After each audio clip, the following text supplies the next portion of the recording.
Hey guys, this is my Scorpios. This video is going to be for all of my Scorpio sun, moon, rising, Venus.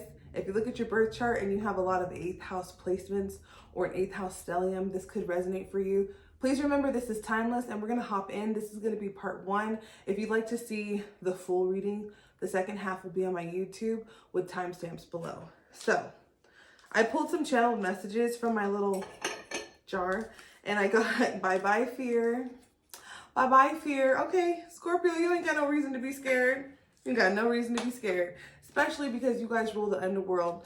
And when I say underworld, it's metaphorically speaking for kind of like the depths of the ocean, the part that people don't typically go in because it's scary or it's dark. You guys are comfortable in places that people aren't comfortable with. You're comfortable having conversations that people aren't comfortable having, and that is your advantage. Don't change that shit, Scorpio.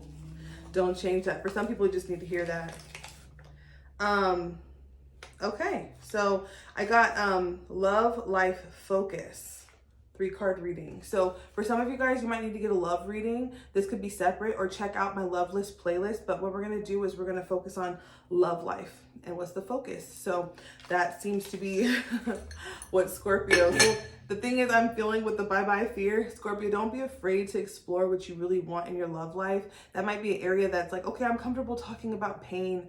I'm comfortable talking about uncomfortable things about my love life. But when it comes to what the focus of what you desire for your love life, it could be like, okay, now you're getting too personal. I don't need people to know my business. It's almost like, there might be some little things that Scorpio secretly desires, or like you guys secretly want or get off to, or like really, and it doesn't have to be a sexual nature, but it's definitely important. So we're going to look at what's the main focus.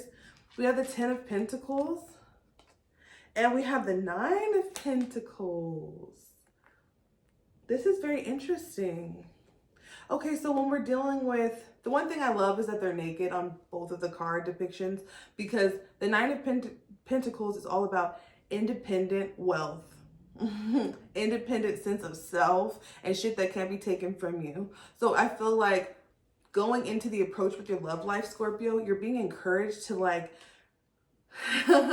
it's almost like when you're mapping out your plans for the future, maybe there could be a fear that it's like, I don't want to give up everything that I've worked for. I don't want to give up everything, all of my accomplishments and everything that is me for the greater good of having the ultimate dream. The 10 of Pentacles is all about monetary success. It's about legacy. It's about ancestry. It's about generational wealth. And everyone perceives that differently. So sometimes the 10 of Pentacles can be about family, but it's really Capricorn energy. It's really like, for some people, they might just want a whole bunch of dogs. You know, some people, they might want, you know, wealth, but it's almost like, Scorpio, there's some sort of connection between what you really desire professionally and your finances connected to your love life. And it's like, you don't have to choose between the two. So because we have the 9 of Pentacles, it's kind of like as far as you can get on your own.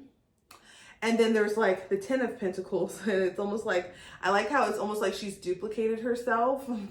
So some of you guys, it could be having children, and it's like, maybe you've been like, I don't really want kids, I don't care about kids, but you're being asked to go look underneath the rug and be like, damn, I got some desires that I haven't really even admitted to myself. So it's like, and especially with the moon here, there could be some energy with the mother. There could be some energy with just kind of getting in tune with that. So I'm going to keep going on to the extended on YouTube if you'd like to watch the whole thing. If not, this is where I leave you. But I definitely would say to my Scorpios, like, at least kind of like sit with yourself and I just want to remind Scorpio that you don't have to choose between your personal autonomy and your accomplishments and everything that you can have in this life and a spouse or in your love life. And it's like, you can have both. And it's like, if it's not integrating well, if it doesn't feel like it's meshing or it feels so far-fetched, there's a huge well of spring of wellness that's unlocking in the physical. So like, it could be a person coming in, this could be finances coming in, and it's like, maybe for some of you, it's like one area is going really well and the other one isn't, and it's like vice versa. But you're being encouraged to just accept the idea that you can share it with yourself. You may not have to tell anyone else, but it's going to open for you when you allow it. Okay, Scorpio, so this is part 2. I can't wait to get into this, because what I'm seeing here is like, Your vibration is so powerful, and what you can accomplish is so powerful. It starts with you, and it's like nothing is taking away. So whenever you talk about your love life, whenever you're talking about expansion and children, or future plans, or what you'd like to have for yourself, don't think of it as subtraction. Think of it as an addition to that you would like. So I want to see if there's any resistance in the vibration, if there's anything going on. How can we get to that desired place? Because I can tell you what's coming in, but it's more important to know how to alchemize the energy. And when I say alchemize, like, what do we do? How do we get to that place? Look at this polar bear. If this ain't Scorpio, in the background, it's like a graveyard. Because remember, I said it's that underworld. You guys aren't afraid to go to those places.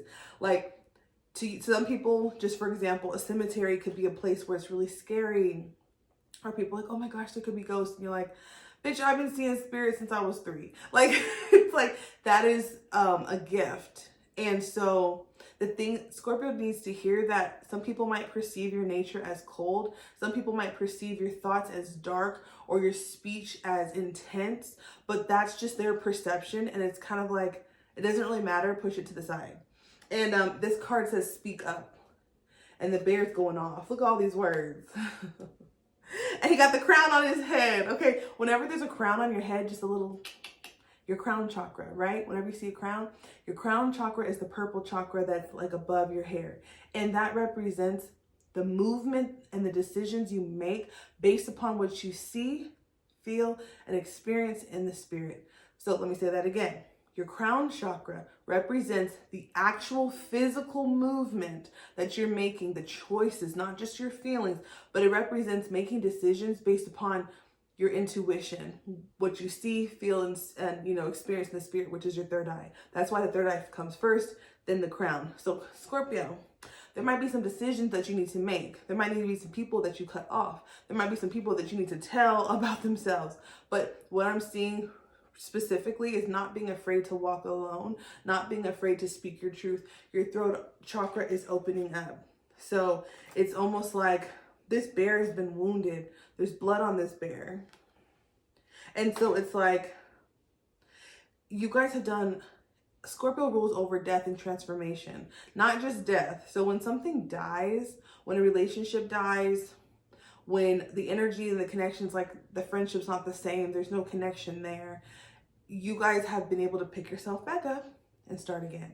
Pick yourself back up and dive into work. You've been able to move throughout your life and make strategic decisions that align with you, Scorpio. So what I'm seeing here is that don't let that stop you. Especially with the 9 of Pentacles, there's a portal opening up for Scorpio.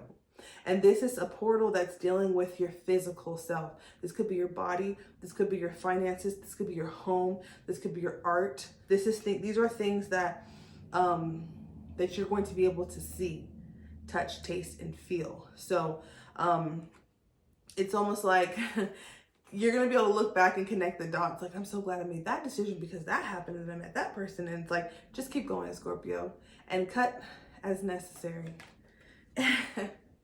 And what you got here is Saboteur. Now, this is a hot air balloon, and he's got like a pin, and he's about to pop the balloon. But what I'm seeing here is that because this is what you're manifesting in a positive light, like, why is sabotage or the saboteur something that's positive?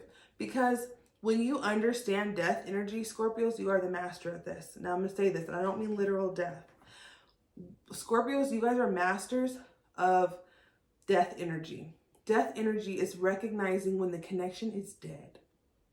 You don't speak of it because you're like, that shit's dead. I'm not going to talk about it. I'm not going to associate myself with it. So you know when to pull the plug. You know when to pop the balloon. You know, it's almost like it's a skill set. Before, it could have been something where it was like, man, look what I've gone through. Look how many transformations I've had to go through. And now it's like a badge of honor. Now I talk about it from an inspired place. Maybe you put it into your work. Maybe you tell people about your journey. Maybe you're sharing that. But the thing is that what I'm seeing, Scorpio, is an empowerment. For some of you guys, it could make you money, more money. It could put you in different situations by being able to vocalize how you're able to cut things off. And it's like all of it's coming together. So even if you have been hurt in the past when it comes to work, I'm seeing work come up. I'm seeing physical body. Like maybe people have said things about your body, or it could be relationships. Scorpio, use that sauce.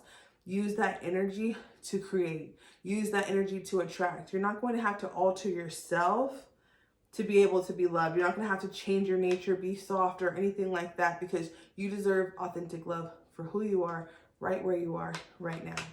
So Scorpio, this was your reading. This is very powerful. It's like, I cut it off when I want to. Like, it's just very, very strong. And I see from that place, you're going to be able to duplicate your blessings tenfold with the 10 of Pentacles coming in. So what that life looks like for you, whether that's children, whether that's not, whether that's work, whether that's your physical body, I'm seeing you become extremely powerful in this realm with things you can actually touch, taste, and feel. That could be relationships and money as well. Just want to say that again. I'm sending you so much love, Scorpio. I'll see you in the next video. If you'd like to, all of my information to book a private session with me is down below. My free moon group as well, where you get emails twice a month. And I'll see you guys in the next video.